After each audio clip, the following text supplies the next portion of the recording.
Alright, welcome to this video. Tonight what I'm going to be doing is I'm going to be making a corned beef Reuben. This time of year, right around St. Patrick's Day, you can usually find corned beef on sale in the store, and not everyone is like a huge corned beef and cabbage fan, so if you're looking for something a little bit different, what you can do is you can make a corned beef Reuben sandwich, or if you do corned beef and cabbage as leftovers, you can make sandwiches with it, and this is a classic.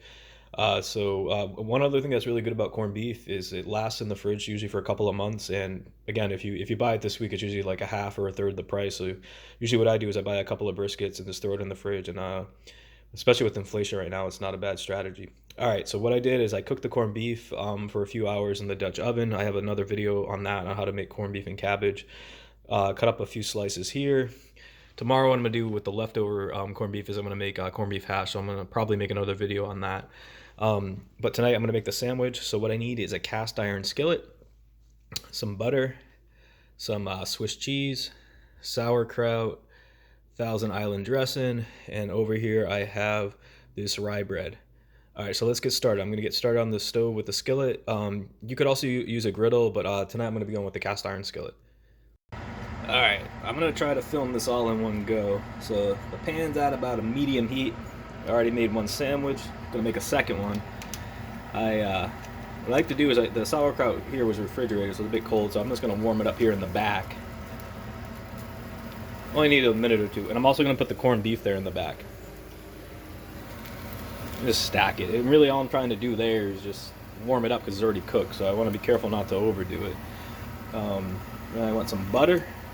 A little bit tricky. I film and I cook at the same time, so my hands are limited. I need to get a better setup, but for the time being, I think this will give you the idea. So I get some butter down. There we go. And the good old rye bread. Move that in there. And I'm gonna get this other piece going over here. Alright, I'm going to give it about a minute or so. Get that going. Yeah, I think my tongs over here. Of course, food safety tip, if you're working with anything raw, you probably should use tongs or a glove. I'm using my hands because everything here is already cooked, but of course, never a problem to be too safe when it comes to food safety. Alright, so get the bread going. Alright, so it's probably been about a minute, so I'm just gonna flip it. We're gonna flip it again anyway, so just to get it toasted on each side gently.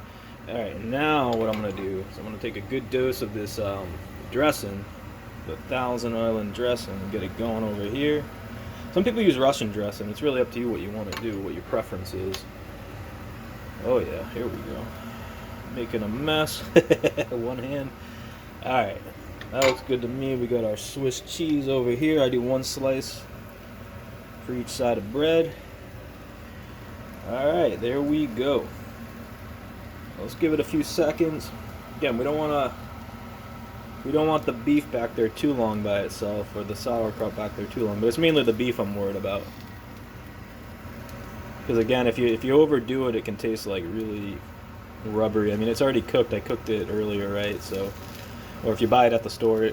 And one thing I should say is, ideally you want it sliced thin. I mean, this I was just carving it up on the cutting board. It's not like I have a slicer at home. So, ideally it's probably going to be sliced a little bit thinner than this, you know what I mean? But I think this is sufficient for what I'm doing here. Alright, so I'm going to give it about a minute or so. I'm going to stack it, and I don't think I'm going to be able to do that with one hand, so I'll probably have to set the camera down for a minute, and I'll check back in when I stack it, and then there's pretty much a minute or two on each side, and you're good to go. Alright, I'll be right back. Alright, check this out. It just came off the skillet. The corned beef's kind of thick there, but I tested out the first sandwich, and it tasted really good, so probably the only thing I could improve on is maybe slicing the beef a little bit thinner, but you know what? For homemade, I think it came out really good. And yeah, not bad for St. Patty's Day or leftovers, or you know what I mean. Like, so tell me what you think. And yeah, I think tomorrow, what am I gonna do? Yeah, I'm gonna do the corned beef hash. So stay tuned for that. I'm hoping to film that, and I'll try to post that soon. Hopefully right around St. Patty's Day or before. All right, guys, have a good one.